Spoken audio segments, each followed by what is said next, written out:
RosterWatch Nation, what is up? And welcome back to another beautiful Friday here in the summer. It's June still. Trash Man Cody Carpenter back on another Friday. It feels like every Friday we're sitting down, end of the week, sun's still shining, trying to get our ring lights right, trying to get our backgrounds right. As you can see, with Trash Man, where'd your background go? It was just up. It was just up. We just had matching backgrounds dang near. And today we're going to be talking about tight ends. We went through a series. We talked about quarterbacks, receivers, running backs, tight ends that could finish top 10 in this season or be in the top 10 in Dynasty in the next year.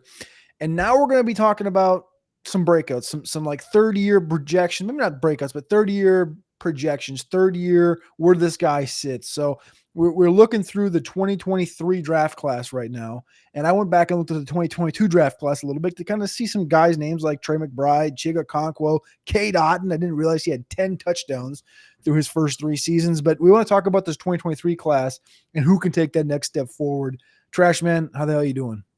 I can't complain. Ready to talk about football. Football? What's that? Football? We don't talk about football on this show, do we? American football.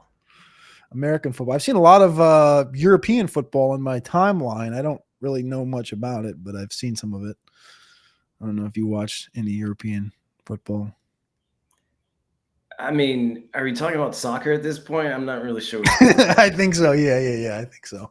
I think that's what the origin of football, right, is European soccer. Yeah. Soccer, and soccer came to get its name, I think, from the association, like the Football Association. It's something like kind of random that soccer got its name from. But, it's not my point of expertise by any means, and nor will it ever be. Well, I think it came to be in my thought process because it's not called football in America. It's called soccer because football's king. Football being a sport that you throw and catch and kick and run and everything else with, score touchdowns. It's much funner. It's football is king. It's not America's game like baseball, but football is king. Anyway, tight ends can block, can catch, can run. Can touch it with their hands. Can touch it with their hands. They'd probably make pretty dang good goalies. But the 2023 tight end class, Sam Laporta is the king of the top right now. For us in Dynasty over on RosterWatch.com, you get the Dynasty top 250 over RosterWatch.com if you become a pro or a premium member today. That thing's updated and iterated on the daily basis. It has Sam Laporta as our consensus tight end 3 right now behind Trey McBride and Brock Bowers. Trey McBride, of course, comes from that 2022 class, and Brock Bowers from this last rookie class. He's our tight end 1, and he's a top 15 player consensus in 1QB Dynasty. It's interesting, Trashman, to just look back the last couple of years. We've seen these draft classes come through with Bowers and Laporta and McBride, to name a few, and what it has done to the tight end landscape, where it feels like a few years ago we were looking at Kelsey, Andrews, Kittle, some of these big names that have now since gotten to, now looking at yesteryear, where they're now in their 30, 31, 32 year. I think Kelsey's up to 34 this year. What is he? 36 this year for Travis Kelce. He's fallen down to around our tight end 16 or 18. So anyways, this 2023 class with Sam Laporta, 1,600 yards, 17 touchdowns, head and shoulders above the rest of the class. Is there anybody in this class of Tucker Kraft, Dalton Kincaid, Michael Mayer? Where do you want to start? Let's start at the bottom and work our way to the top. So honestly, it's kind of a tie for me at the bottom between Luke Musgrave and Tucker Kraft. At the beginning of last season, we would say that Luke Musgrave had the leg up, but Tucker Kraft came in upon Luke Musgrave being, injured, and he filled the gap. He minded the gap well in his absence, and may have the leg up in 2025. But both of those guys, third-year tight ends, in a viable offense. The only issue there really is that, it's just like there's a plethora of pass catchers in Green Bay who we aren't really sure how to shake out with at this point. That being said, I think both Musgrave and Kraft offer value. I mean, there's kind of 1A, 1B kind of situation there at tight end for Green Bay. Both are in their third year, both primed for a breakout. It's interesting you bring them up together. Obviously, they're on the same football team. But for me, they're in different categories. Like I think Musgrave, if you want to start at the bottom, I think we would start with the Musgrave thing, which is weird because when this class came through as rookies, I had both of these guys, Tucker Kraft and Luke Musgrave, at tight end 4 and 5. Bang, bang, 4 and 5. And then they went and got drafted to the same team. And it was like, all right, which one of these guys has to be pushed down? And we had the kind of rookie input of Luke Musgrave was this, high school slalom skier, played volleyball. He's the better athlete, all this stuff. He played Power 5 at Oregon State. And you have Tucker Kraft's side where, yes, there's a little bit of a lineage being built at South Dakota State behind Dallas Goedert, and Tucker Kraft could be that next guy. But yeah, if you're going to put your eggs in a basket, it's probably going to be Musgrave. Through 2 years, Luke Musgrave has 390 yards and 1 touchdown. Tucker Kraft has over 1,000 yards and 9 touchdowns. Right now, the consensus on Keep Trade Cut has Tucker Kraft, who's 24 and a half years old, at tight end 8. Luke Musgrave is down around tight end 32. And he's the same age. For us in Dynasty right now, in general, me and you have Kraft kind of side by side, right around that 120 marker in Dynasty and 1 QB. But Luke Musgrave, you have around 144. I have around 234. I've sort of, I guess, just kind of kicked the can. I guess I've just looked at the Musgrave situation as I'm going to be out on him until he departs Green Bay. Because, and another thing that came out this week was Jordan Love talking about him in OTAs, Tucker Kraft, about him saying specifically Tucker Kraft's usage is a major point of focus this spring. Last year, he had 4.1 targets per game, 15% target share, 26% target rate, and an 84% snap share. Now, that comes with Luke Musgrave dealing with a lot of injuries. I love them both, but everything we're hearing feels like Tucker Kraft's probably going to be, and I quote from Jordan Love, a big part of going into the season is finding ways to continue getting Tuck the ball, get him as many touches as we can in a game. He's a dynamic playmaker, and that's going to be a focus. So I think, I feel like Musgrave's probably in the same boat as fellow draft class player Michael Mayer. Except that Kraft and Musgrave came in the same class together. Mayer sort of just sat there and got cucked by Brock Bowers the following season. And having been in an offense that didn't really have a lot of firepower, and then Bowers comes in and creates the firepower, Mayer is now just kind of not really a ticking time bomb, but just kind of watching the clock go round and round until it's his time to just depart and look for that late career not position change, but change of scenery. I mean, yes and no. I mean, the thing is, if either one of these guys gets injured, Meyer and Musgrave are just going to plug right in, and they'll continue to get that usage. So I don't think the outlooks are quite as bleak for either of those two guys. I do think that in Kraft and Musgrave's situation, I mean, you do go with a hot hand. And Kraft definitely has that hot hand out for the 2024 season. And Bowers is a premier tight end. But I guess the silver lining there is in either case, if either one of those guys gets hurt, Musgrave and Meyer become valuable pieces of those offenses immediately. Another player in this class that's a lot of high expectations coming out of Utah in Dalton Kincaid.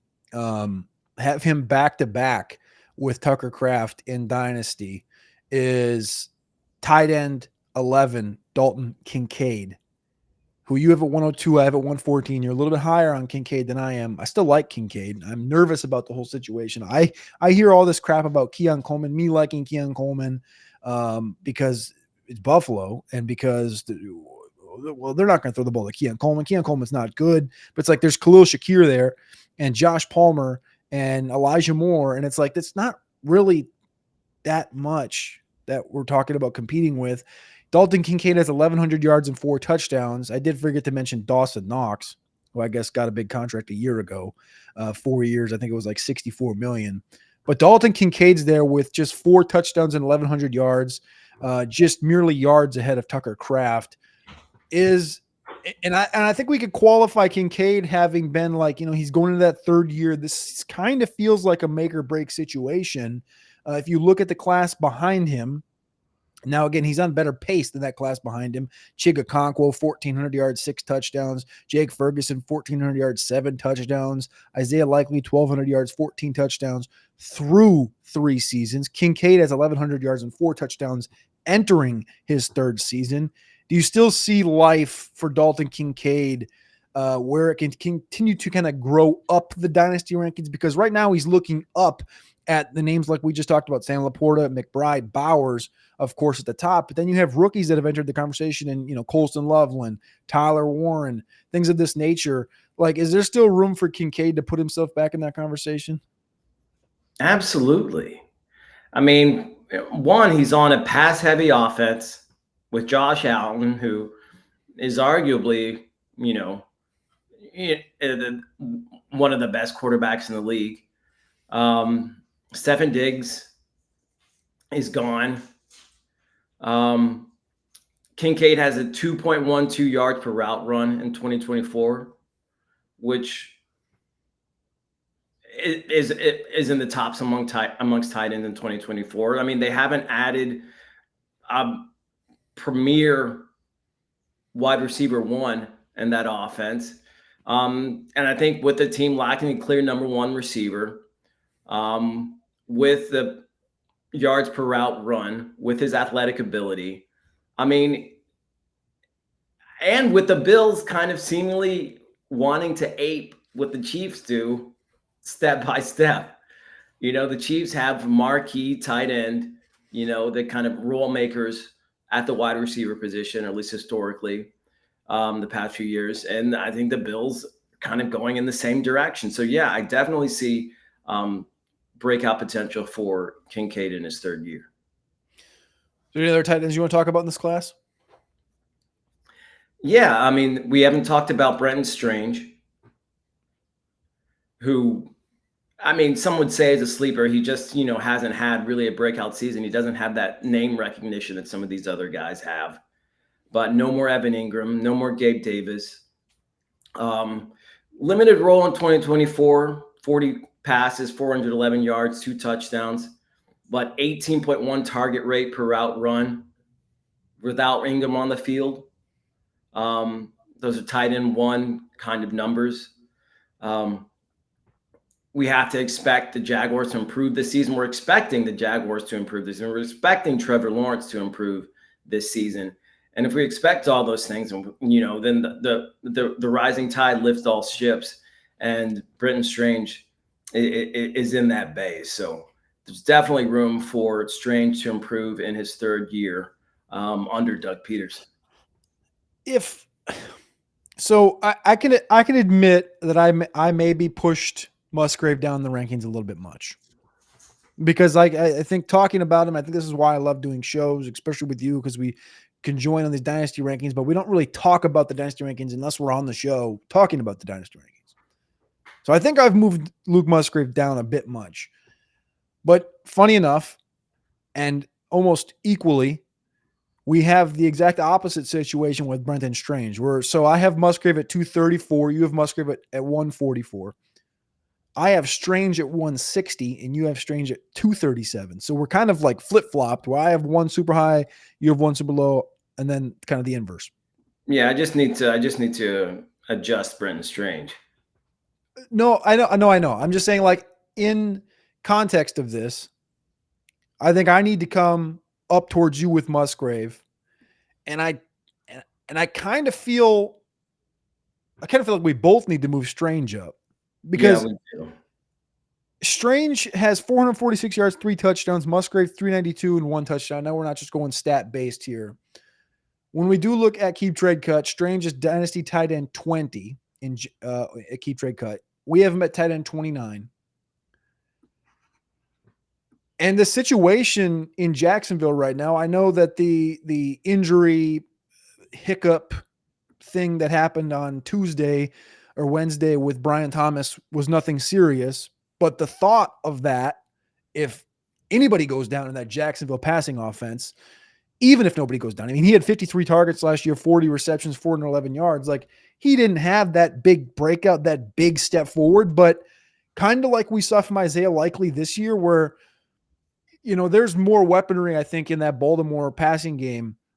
And Isaiah Likely started off the season last year on a little bit of a tear, and that really vaulted Isaiah Likely's value in Dynasty up to a different level. That first game against Kansas City last year, remember, he went 9 for 111 yards and a touchdown. I'm not trying to compare the two players, but Likely's a guy that is now in his fourth year, just got done with that third season. Strange is a candidate, I think, in that tier or that grouping of players in that 2023 class that, like, we kind of already have an idea what Kraft and Kincaid are. Obviously, Laporte is the top dog. But when you talk about like that next group of guys that hasn't crested 500 yards, you talk about the Mayers of the world, who's behind Bowers, Musgrave, who's playing with Kraft. You got Josh Wiley in Tennessee, who's now behind, well, he's been behind Chigakonkwo, who's a fourth-year guy, and now with Gunnar Helm in that offense. Luke Schoonmaker in Dallas, okay, ship's probably about sailed for fantasy purposes. And then Darnell Washington in Pittsburgh, who we can talk about in a minute if we want. But Strange feels like the guy that's obviously, right? They move on from Evan Ingram, and Christian Kirk's no longer there. And the weaponry is, it's elite with Brian Thomas and Travis Hunter. We don't know how much Travis Hunter's going to play offense. But past that, it's Parker Washington. And I do think that Strange is a guy that I think just in general, yeah, I think you were a little bit low, but I think I'm low on Strange as well, and that he's one that we could definitely correct on. And I just don't know what area to get him up to, because like even you get up to, so Travis Kelce's at tight end 16, Mason Taylor's at 15, Likely's at 14 for us in Dynasty as a consensus. And like I said, Strange is tight end 20, like. That's doubling us. So I guess the tier I just spoke of is 14, 15, 16. Where he's at keep trade cuts 20. We have him at 29. What's kind of an area, maybe not that Strange could end up at, but an area that you would feel good at for Strange in Dynasty? Like, is it more closer to the Evan Ingram area? We have Evan Ingram right now at tight end 21 consensus. I put him around the Kyle Pitts, Pratt Freiermuth area. Okay. And that's where I just put him. Making some adjustments on the fly. So that's around what? That's right around 150. I think that's a good spot. That has him in the actually in the 170s. 170s. Well, no, that's in Superflex though. Yeah, like mid 160s. Okay, I like that. I think Strange has got the abilities, and like even through that, like that's what I'm saying. Like that's like our right now conversation. I think there's potential for him to, I don't know, bust through, like really make a name for. Like the situation is the situation. We've seen what Evan Ingram has done in that Jacksonville. Now it's a much different offense, but also like Liam Cohen's been in Tampa the last couple of years. Cade Otton entering his fourth season, who just got done with that third year, 1,400 yards, 10 touchdowns. And he's been playing with Mike Evans and Chris Godwin, right? We look back to 2023 in that Jacksonville offense with that quarterback, 143 targets went Evan Ingram's direction. Even last year, playing in just 9 games, Evan Ingram had 64 targets. So if you take, this is stupid math, but if you take Evan Ingram's 64 targets this last year and you take Brenton Strange's 40, what the hell was the number? 40. I just had it. 40 targets. 44 passes, I think. 53 targets. So if you take his 53 targets and you take Evan Ingram's 64 targets, you're talking about 117 tight end targets just between those two guys last year. And now it's just Strange really in that room. So I think that vaults him up to a different category. He's probably my favorite target right now, Strange, as a low-key guy. I don't think Tucker Kraft is really low-key anymore, but I think Strange is still in a category that you can still kind of attack him in 2025.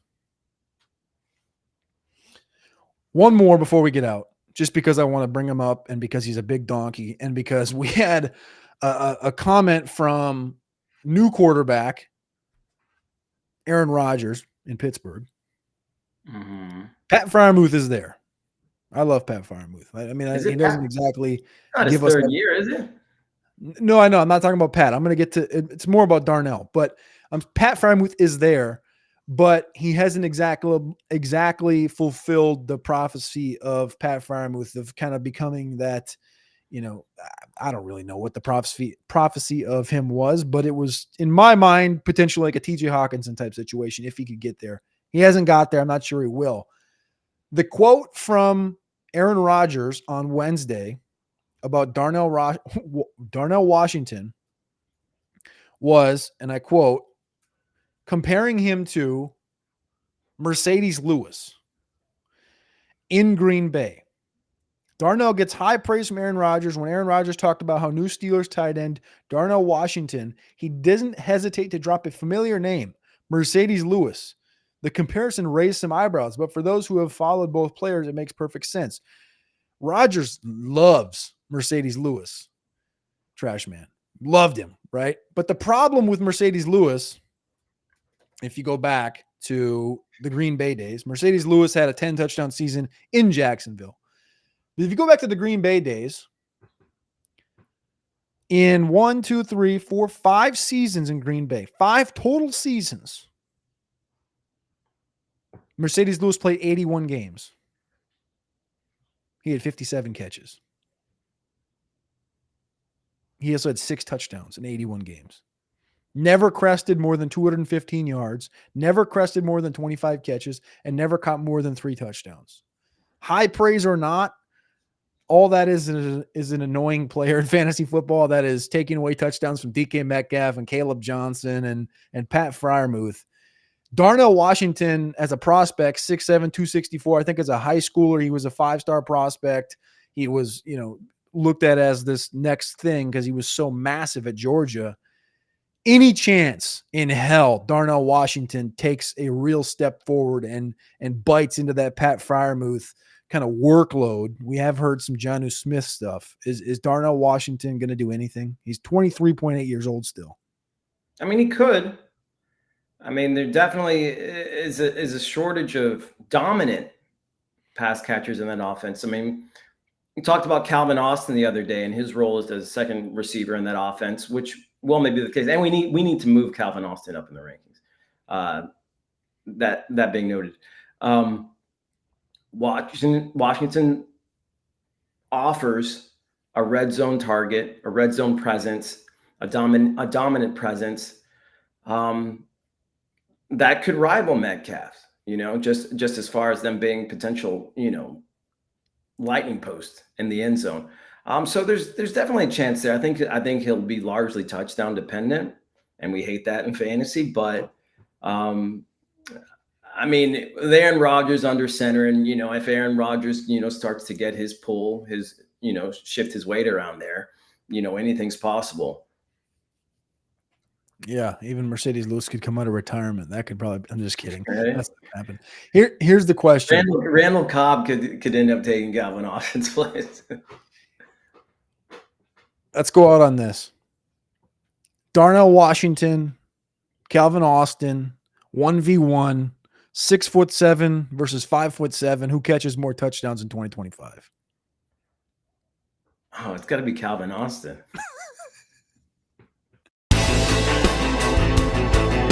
This is Anthony Richardson. You're listening to RosterWatch. This is AJ Brown, and you're listening to RosterWatch. This is Josh Allen, and you're listening to RosterWatch.